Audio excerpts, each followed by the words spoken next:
Hey everyone, my name is Dandari Kabal. This is visual aids.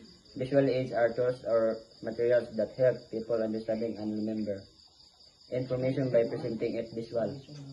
They can be anything from pictures, charts, and diagrams to videos, models, and even real objects.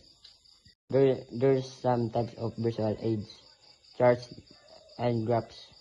These are excellent for presenting numerical data in clear and concise manner. Different chart types cater to various data representations. Bar charts compare categories, piece charts show properties, and line graphs illustrate trends over time. Sample charts and graphs.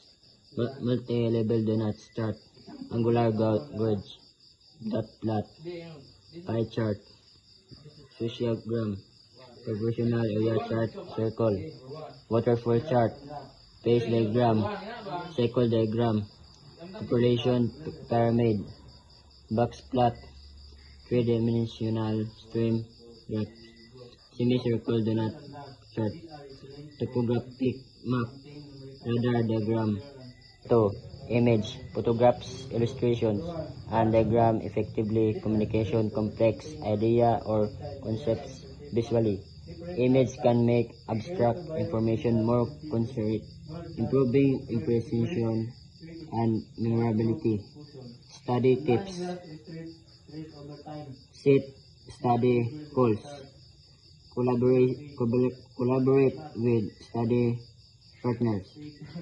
Test yourself. Number 3. Objects and props. Using real objects or props directly related to your topic can create a powerful and memorable impact. This approach adds to tangible element, making the presentation more engaging and easier to understand.